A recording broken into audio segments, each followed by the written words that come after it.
Era un sábado por la tarde y mi avión atravesaba un clima tormentoso. Aunque había turbulencia, no era mi primera vez viajando con un clima así.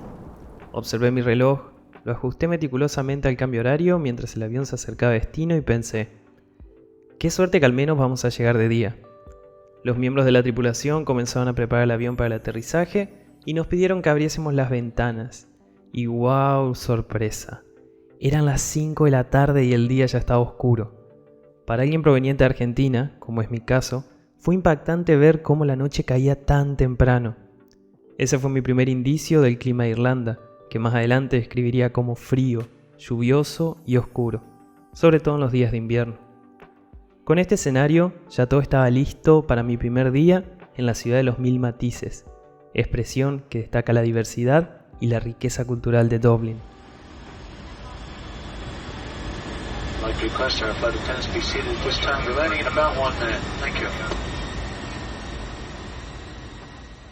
Era mi primera vez en un país extranjero con la intención de quedarme por un largo periodo de tiempo.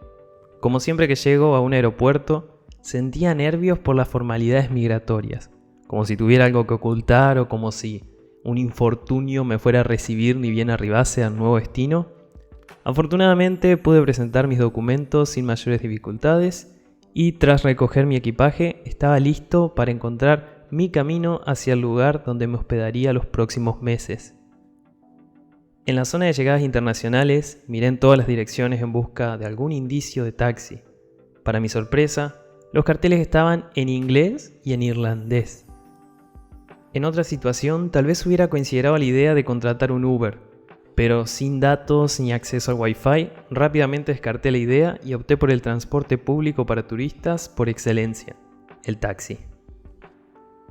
Mi taxista se llamaba Marino. Aunque su nombre sonaba extranjero, su acento irlandés dejaba en claro su origen. Nuestra conversación fue mi primera toma de contacto con lo que eventualmente describiría como la amabilidad característica del irlandés. Estaba agotado. El vuelo desde Argentina no fue directo y tuvo una escala de 12 horas en Turquía. Ahorré algo de dinero, pero hasta el día de hoy sostengo que ese ahorro no valió la pena realmente. Por esta razón, me sentía exhausto y apenas podía formar palabras en mi cabeza en inglés. Mi dominio del idioma era bueno, lo había estudiado durante años, pero cuando estaba cansado, requería de un esfuerzo adicional para entender y expresarme.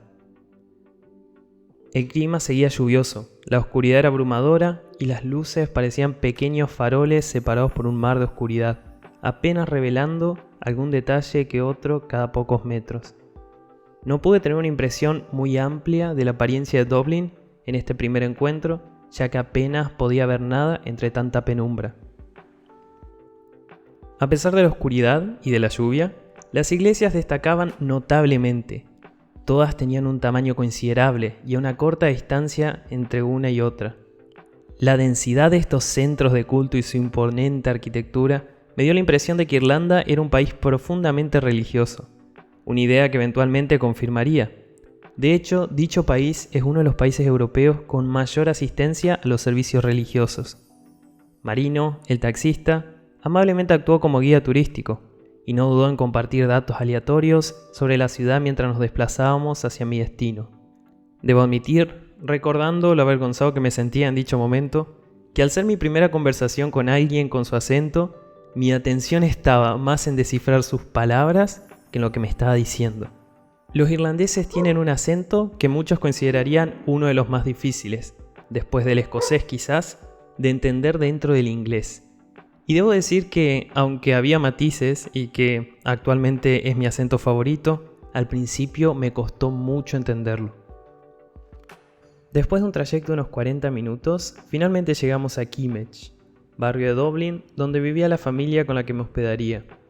Según la descripción que me había proporcionado la escuela, a la que asistiría a clases de inglés de lunes a viernes, era una familia tradicional con un enorme perro Golden Retriever, 2 padres y un hijo. Ellos serían con quienes compartiría la casa. La mujer se llamaba Maureen y el señor se llamaba Christie. Suponía que uno de ellos me recibiría al llegar. Al ingresar al barrio me llamó la atención la similitud entre las casas. Parecían sacadas de un catálogo y elegidas en masa por diversas familias.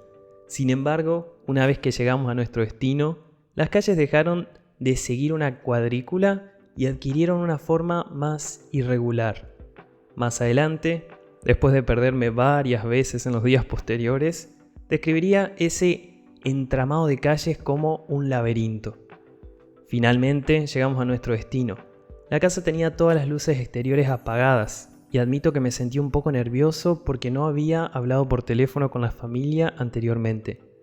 Sin embargo, cuando estuve en el aeropuerto de Turquía, 6 horas atrás, le había enviado un mensaje para informarles que llegaría pronto, aunque no obtuve respuesta. Mientras comenzaba a imaginarme escenarios propios de una película de suspenso en la que el turista se convierte en la víctima de un comercio ilegal de órganos a manos de una familia de nombre ficticio, Marino el taxista interrumpió mis pensamientos. Supongo que mi preocupación era evidente incluso para él. Me preguntó si conocía a la familia, le dije que no, pero que seguramente me estaban esperando. Muy amablemente, con la amabilidad característica del irlandés, Marino se ofreció a acompañarme.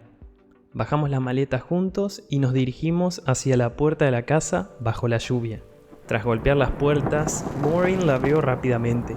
Tanto ella como su esposo Christy me estaban esperando.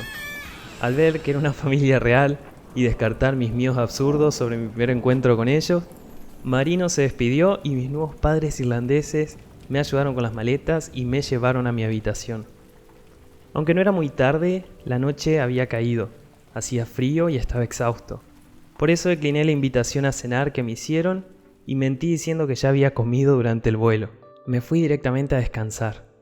Mis pensamientos estaban por todas partes.